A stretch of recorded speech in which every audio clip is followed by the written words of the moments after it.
Very much so. As a gay man, it is crucial to know the difference between stories invented by humans and reality. The same ability is also crucial for scientific research. When I was young, I was told that all boys are attracted to girls, and I believed that. It took me a long time to realize that this is just a story invented by humans, and that the reality is that some boys love other boys, and I happen to be one of them. It is a great wisdom to accept reality as it is, even if it contradicts the stories most people believe. Similarly, many people say that there is a great big man in the sky who gets very angry if two men love one another. But this is just another imaginary story people invented. If two men love one another and they don't harm anyone, what could possibly be wrong with that? No big man in the sky becomes angry about it. The only ones who get angry are all kinds of priests and rabbis. Scientific research is based on exactly the same insight. As a scientist, I constantly ask myself, what is reality? Forget all the stories people invented about the world. What is the truth about the world? As a gay man, I learned that if reality collides with the story people tell, it is best to believe reality. I think this lesson has made me a much better scientist. Science certainly helped me to accept my sexuality as it is. People often say that it is unnatural to be gay, that nature wanted males to love females and females to love males, and gay people break the laws of nature. Scientific research taught me that this is utter nonsense. There is just no such thing as unnatural behavior. Anything that exists is by definition also natural. People just can't break the laws of nature. The laws of nature are not like traffic laws. With traffic laws, the government says that you cannot drive more than 100 kilometers per hour. And then people break the law and drive 120 kilometers per hour, and a traffic policeman stops them and gives them a ticket. The laws of nature say that you cannot move faster than the speed of light.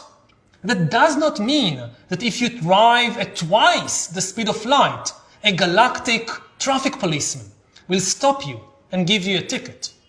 It is just impossible to do it. If you somehow succeed in driving faster than the speed of light, it just means that we probably don't understand the true laws of nature, and that in certain situations it is very natural to move faster than light. If something exists, it's by definition natural. If two women love each other, it means that this is natural, that no law of nature prohibits it. And the fact is that homosexuality is quite common among many animals, not just among humans.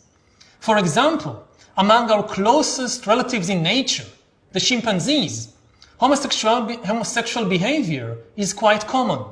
Most sexual activities among chimpanzees are not done in order to procreate little chimps. Rather, chimpanzees use sex to cement political alliances, to establish intimacy, and to diffuse tensions. Is there anything unnatural about it? The idea that sex exists only for the purpose of procreation is complete nonsense, invented by priests and rabbis. In truth, our concepts natural and unnatural are not taken from biology, they are taken from Christian theology. The theological meaning of natural is in accordance with the intentions of the God who created nature. Christian theologians argued that God created the human body, intending each limb and organ to serve a particular purpose. If we use our limbs and organs for that purpose envisioned by God, this is natural activity. To use them differently than God intends is unnatural. But all this is mythology. God didn't create humans and other animals. They evolved by natural selection. And evolution just has no purpose. Organs have not evolved with a particular purpose. And the way organs are used by animals and humans is in constant flux. There is hardly a single organ in the human body that only does the job its prototype did when it first appeared hundreds of millions of years ago. Organs evolve to perform a particular function, but once they exist, it is totally natural to adapt them for other usages. Feathers first appeared to keep ancient reptiles warm. Now birds use them to fly. Is that unnatural? Fingers appeared to help our ancestors climb trees. Now we use them to play the piano. Is that unnatural? Mouths appeared to enable organisms to take food into their bodies. Now we use them to speak and to kiss. Is that unnatural? Similarly, sex first appeared for purpose of procreation, but now we use it to establish intimacy and friendship and relationships. Is there anything unnatural about that?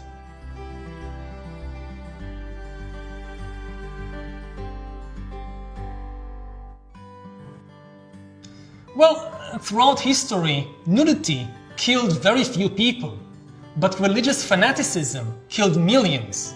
So before we worry so much about nudity in gay parades, we had better worry about religious extremism.